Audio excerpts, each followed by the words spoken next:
Hello everyone, ICT virtual classes में आपका बहुत बहुत स्वागत है। तो जैसा कि आप जानते हैं, कल हमने पढ़ा था संपर्क बल और असंपर्क बल, यानी कि कॉन्टैक्ट फोर्स और नॉन कॉन्टैक्ट फोर्स। तो हमने नॉन कॉन्टैक्ट फोर्स के ऊपर बात कर ली थी कि नॉन कॉन्टैक्ट फोर्स वो फोर्स होते हैं जिनमें दो बॉडी आपस में एक्चुअल कॉन्टैक्ट में नहीं होती तब भी फोर्स लगे, यानी कि ऐसा फोर्स जो इनविजिबल है, दिख नहीं रहा। जैसे इसको किसने खींच लिया, अब कौन है नीचे से, कहीं से हाथ तो आया नहीं जिसने इसे खींच लिया।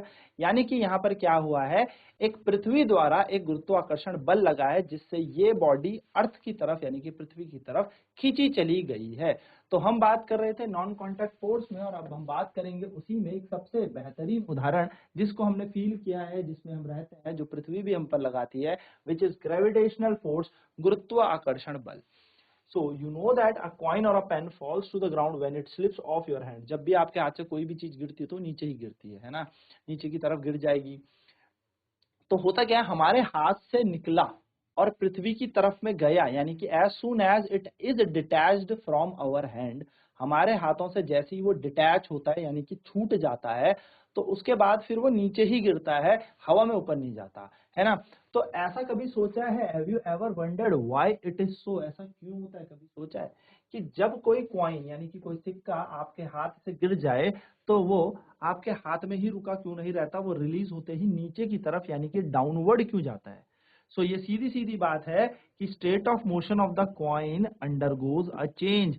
जो इस कॉइन की गति की अवस्था है, स्टेट ऑफ मोशन है, वो चेंज हो जाती है। अब स्टेट ऑफ मोशन तो सर तभी चेंज होती है जब फोर्स लगता है, जब बल लगता है तभी तो गति की अवस्था में परिवर्तन आता है। तो सर इसकी गति की अवस्था में परिवर्तन कैसे आया, यानी कि यहाँ पर भी कोई फोर्स लग रहा होगा, और ये फोर्स कौन सा फोर्स होगा, gravitational force which is acted by our earth. यानी कि ये बल कौन सा बल होगा, ये वही गुरुत्वाकर्षण बल है जो हमारी पृथ्वी इस पर लगा रही है। तो पहले हम फटाफट से ये पॉइंट्स नोट कर लेते हैं एंड देन बात करेंगे अब हम पूरे ग्रेविटेशनल फोर्स की।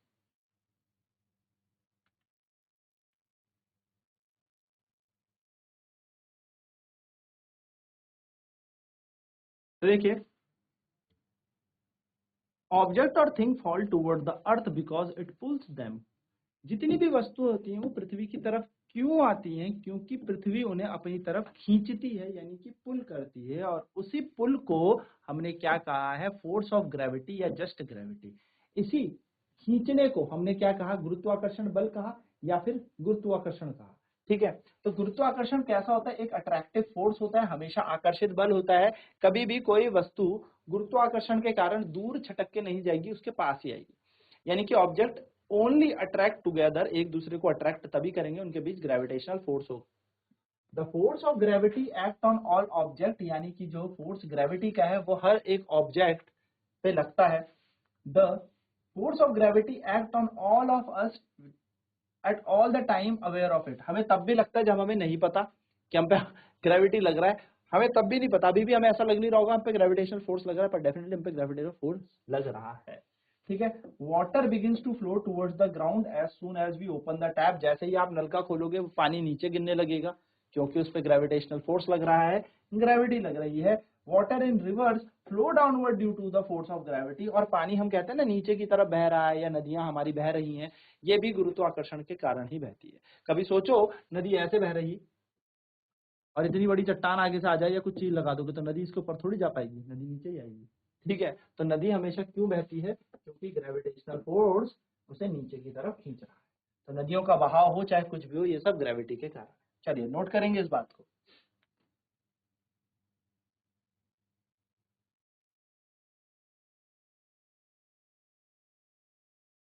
तो gravity is not the property of earth alone. ऐसा नहीं है कि गुरुत्वाकर्षण सिर्फ अर्थ पे ही लग रहा है कि पानी अर्थ पे खोला तो अर्थ पे गिरेगा, ऑब्जेक्ट को छोड़ूंगा तो पृथ्वी खींच रही है।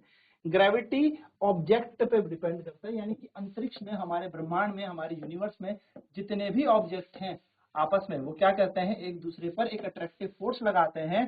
और हो सकता है बहुत ज्यादा लगाते हो, बहुत कम लगाते हो, डिपेंड्स। बट ग्रेविटी एक प्रॉपर्टी है, और वो पृथ्वी की ही नहीं है, अर्थ की ही नहीं है, हर एक ऑब्जेक्ट की है जो भी हमारे यूनिवर्स में है। चाहे वो कोई छोटा ऑब्जेक्ट हो चाहे कोई बड़ा ऑब्जेक्ट हो। अब जैसे फॉर एग्जांपल इस मार्कर के आगे मैं कितना बड़ा ऑब्जेक्ट हूं, आप फील कर सकते हो। इसका द्रव्यमान और मेरे द्रव्यमान में बहुत फर्क है ना। इसका द्रव्यमान कुछ ग्राम में होगा और मेरा किलोग्राम्स में होगा, काफी फर्क है। तो फर्क इतना है, फिर भी हम दोनों पर जो पृथ्वी क्या लगा रही है, ग्रेविटेशनल फोर्स लगा रही है, वो किसके अनुसार लगा रही है, हमारे द्रव्यमान के अनुसार लगा रही है। और हम कह सकते हैं कि ग्रेविटी इस पे भी लग रही है और मुझ पे भी लग रही है।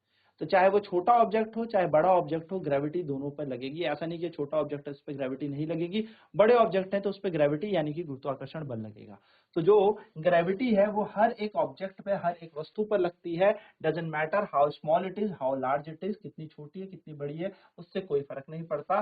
और इस फोर्स को ही हम क्या कहते हैं, ग्रेविटेशनल फोर्स यानी कि गुरुत्वाकर्षण बल कहते हैं। और याद रखेंगे ग्रेविटी में भी, यहाँ पर भी कोई चीज ऐसी नहीं है जो बीच में है, यानी कि देयर इज नो मीडियम, है ना, कोई माध्यम नहीं है। बस यहाँ पर क्या हो रहा है, इसको खींचा जा रहा है, इस मार्कर को कोई चीज खींच रही है, मैं कूदूंगा तो मैं भी नीचे की तरफ ही आऊंगा। यानी कि पृथ्वी मुझे भी अपनी तरफ क्या कर रही है, अट्रैक्ट कर रही है, आकर्षित कर रही है। यानी कि बल हम पे भी लग रहा है, आप पे भी लग रहा है, इस मार्कर पे भी, टेबल चेयर कुर्सी सब पे क्या लग रहा है, एक फोर्स लग रहा है, वो ग्रेविटेशनल फोर्स है। और सबसे बड़ी बात, ये ग्रेविटेशनल फोर्स एक नॉन कॉन्टैक्ट फोर्स है, असंपर्क बल है। अगर संपर्क बल होता तो ये दोनों की दोनों वस्तुएं चिपकी होती, तभी ये बल लगता कि पृथ्वी से मैंने इसे चिपकाया तभी ये नीचे गया। पर ऐसा है कि अभी तो ये पृथ्वी से बहुत ऊपर है, छोड़ने पर ये नीचे ही चला जाएगा। तो ये बात ध्यान में आपको रखनी है। तो ये छोटी छोटी बात आपको ध्यान में रखनी है कि नीचे कब जाएगा, जब इसको ग्रेविटी नीचे की तरफ खींचे।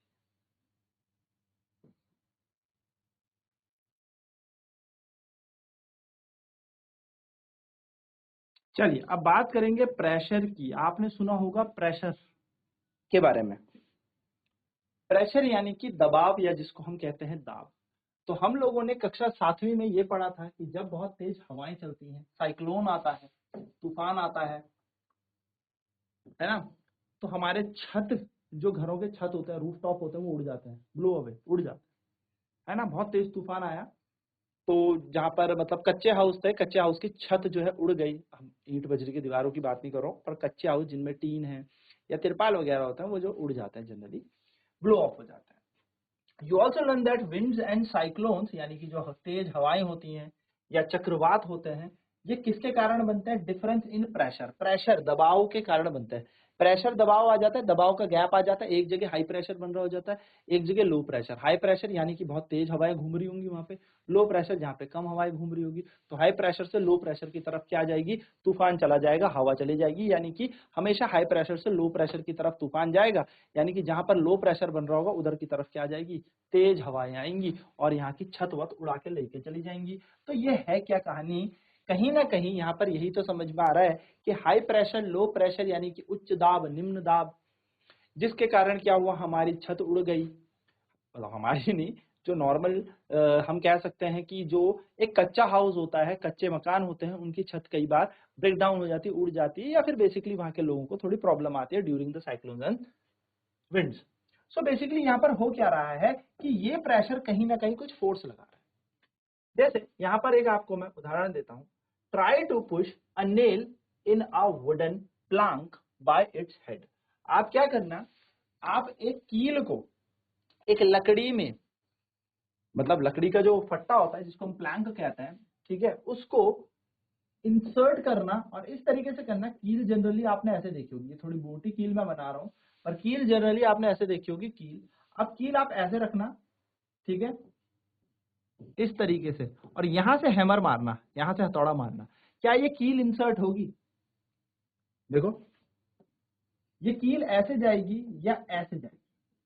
अगर मैं किसी पट्टे पे कील को मारूं या फिर किसी वुडन प्लैंक में, किसी लकड़ी के टुकड़े में कील को क्या करना चाहता हूँ, इंसर्ट करना चाहता हूँ, तो कील का जो ये शार्प एज है, जिसको हम नोकीला बिंदु बोलेंगे, शार्प पॉइंट है, it should be pointed on the wooden Planck. इसको हमें पॉइंट करना पड़ेगा वुडन प्लैंक यानी कि लकड़ी की तरफ। ऐसा नहीं कि जैसे यही समझ लो, है ना, यहां से कील को यहां से ठोकना आसान है किसी फट्टे के ऊपर, या यहां से। तो आपका जवाब होगा सर ऐसे करोगे, यहां से हैमरिंग करो तो it is easy for needle और कील to insert in the wooden plank, कि ये इसके अंदर चली जाए। लेकिन अगर मैं यहां से करूंगा तो इट वोंट बी पॉसिबल, यहाँ पे बहुत लार्ज फोर्स लगेगा और पतला वाला हिस्सा यहाँ पर है। तो बेसिकली हो क्या रहा है, हो यही चीज रही है कि जब हम क्या करते हैं, कील को एक पतले पार्ट से, यानी कि एक पॉइंटेड एरिया से इस गत्ते या इस लकड़ी के टुकड़े के अंदर पुश करेंगे तो इट कैन इजिली इंसर्ट, ये बहुत आसानी से चली जाएगी। तो हम कर क्या रहे हैं, यहाँ पर लगा रहे हैं हम फोर्स।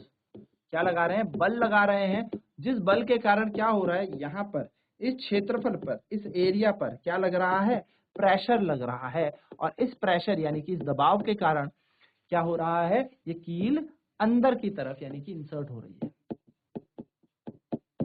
ठीक है, चलिए फटाफट से इस पॉइंट को नोट कर लें।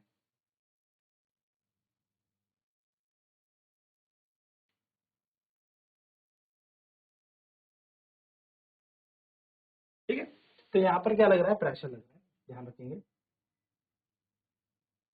तो the cutting vegetables with a blunt knife and then with sharp knife which is easier.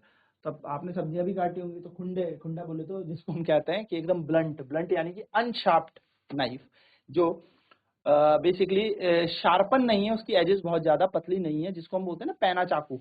तो पैना नहीं है वो चाकू, तो अगर पैने चाकू से आप क्या करेंगे, सब्जियों को काटेंगे, वो आसान होगा, या जो पैना नहीं है उससे, तो ऑब्वियसली आपको सही बात है, चाकू पैना इसलिए किया जाता है कि वो सब्जियों को काट सके, तो it is easier with sharp knife. तो शार्प नाइफ में ऐसा क्या है, तो आपको ये बात ध्यान में रखनी है, इन दोनों केसेस में हमने यहाँ पर देखा है एरिया, क्या देखा है, एरिया यानी कि क्षेत्रफल की बात की है। सो पॉइंटेड एंड जो है कील का, हम कहें जो कील है, जो नेल है, उसका एकदम जो एकदम बारीक हिस्सा है, पॉइंटेड हिस्सा है, वो है, वही क्या करेगा, इजिली इस पट्टे के अंदर या इस प्लांक के अंदर इंसर्ट करेगा। सिमिलरली एक चाकू जो बहुत पैना है यानी कि उसकी एजेस बहुत बारीक है, पतली है ना, तो वो बहुत आसानी से क्या कर देगा, सब्जी को काट देगा। सो दोनों केसेस में हमने यहाँ पर देखा कि एरिया पर लगने वाले फोर्स को हम क्या कह रहे हैं, प्रेशर कह रहे हैं। The force acting on a unit area और a surface is called pressure.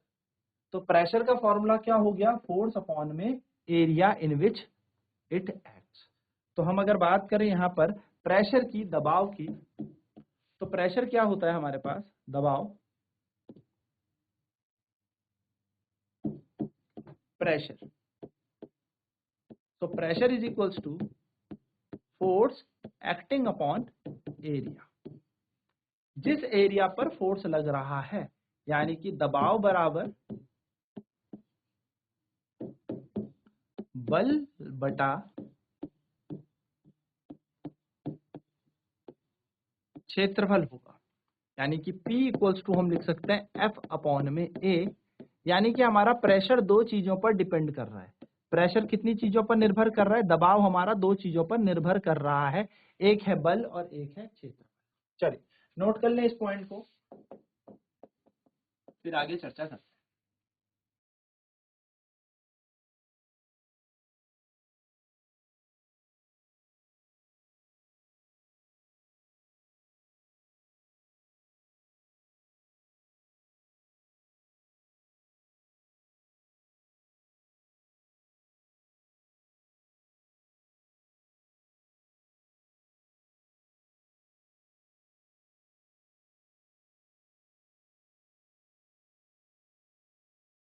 चलिए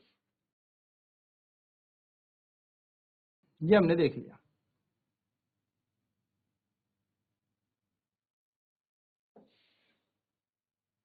ठीक है, तो हम यहाँ पर दे सकते हैं कि जो फोर्स है इस स्टेज में हम ऐसा देखेंगे कि जो है फोर्स वो परपेंडिकुलर फोर्स है, यानी कि लंबवत फोर्स है, जो सतह के एकदम 90 डिग्री में इसको अंदर लेके जाएगा। इसको हम हायर क्लास में थ्रस्ट भी पढ़ेंगे, यानी कि प्रणोद भी पढ़ेंगे। Now I understand why porters place a round piece of cloth of their heads when they have to carry heavy loads। now वो कह रहे हैं कि अब मुझे समझ में आया कि जो पोर्टर्स यानी कि जो कूली होते हैं, वो सर पे क्या रखते हैं, एक कपड़ा रखते हैं राउंड। इससे क्या होता है, इससे ये क्या कर देते हैं, इंक्रीज कर देते हैं एरिया ऑफ कांटेक्ट। देखो अगर कोई सामान में रखूंगा सीधे सर पे, तो उसका एरिया ऑफ कांटेक्ट कम होगा, लेकिन अगर मैं कोई कपड़ा पहले से अपने सर पे बांध दूंगा या रखूंगा, तो उसका एरिया यानी कि लगने वाला क्षेत्रफल ज्यादा होगा, और क्षेत्रफल अगर ज्यादा होगा तो प्रेशर हमें कम फील होगा। ठीक है, तो ये बात याद रखना, area of contact of the load with their head, so pressure on their head reduced and they find easier to carry the load. और इससे क्या हो सकता है कि वो बहुत ही आसानी से सामान को उठा सकता है। तो इस चीज को याद रखना, ये आपको नोट भी करना है, क्योंकि ये क्वेश्चन पेपर में आ जाता है कि वाई पोर्टर्स, जो पोर्टर्स होते हैं यानी कि जो कूली होते हैं, वो सर पे कपड़ा क्यों रखते हैं। चलिए फटाफट नोट करेंगे इस बात को।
ठीक है, चलिए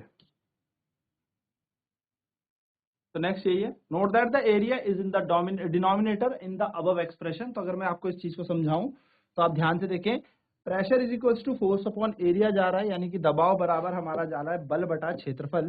तो अगर मैं आपको यहाँ पे बताऊं कि प्रेशर इक्वल्स टू हमारा आ गया फोर्स अपॉन एरिया,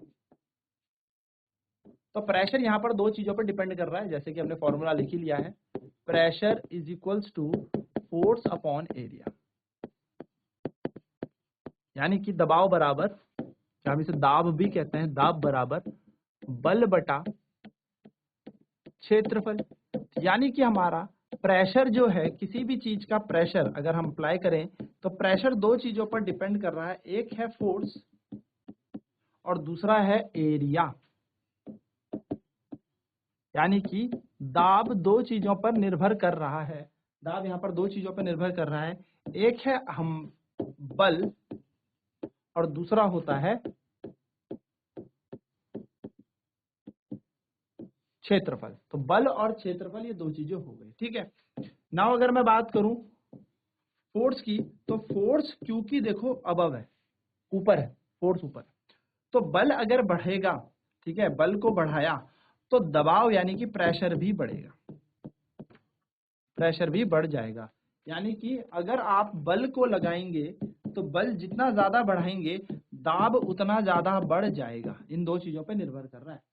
लेकिन वहीं पर बात करें क्षेत्रफल की यानी कि एरिया की, तो एरिया अगर कम करोगे तो प्रेशर ज्यादा हो जाएगा, इसीलिए एक पतली कील आपको ज्यादा चुभती है कंपैरेटिवली किसी मोटे या मोटी कील से, ठीक है। यानी कि अगर क्षेत्रफल आप कम कर देंगे, किसी चीज का क्षेत्रफल कम, तो इसमें दाब जो है बहुत बढ़ जाएगा और वो बहुत ज्यादा बेसिकली क्या करेगा, फोर्स क्रिएट करेगा, ठीक है। चलिए तो नोट करेंगे ये दो फैक्टर जिसपे हमारा प्रेशर डिपेंड करता है।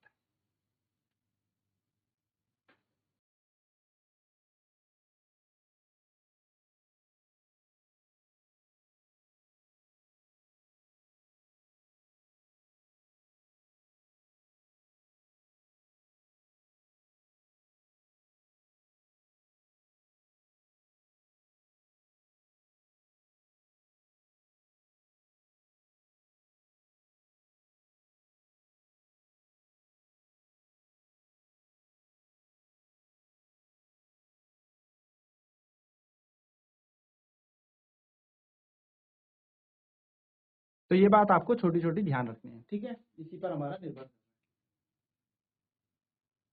तो ये है बेसिकली प्रेशर की बात, प्रेशर किससे बढ़ेगा, क्या बढ़ेगा, छोटी कील क्यों ज्यादा तेज चुभती है, पतली कील सॉरी, और मोटी कील कम चुभती है या फिर कम उसका प्रेशर होता है। रीजन यही है कि उसका एरिया का प्रभाव पड़ता है। तो आई होप प्रेशर वाला कॉन्सेप्ट क्लियर हो गया होगा। नेक्स्ट क्लास में बात करेंगे इसके आगे और कुछ क्वेश्चन इस पे देखेंगे। तो आईसीटी वर्चुअल क्लासेस में आज इतना ही, मिलते हैं नेक्स्ट क्लास में। आपका दिन शुभ हो।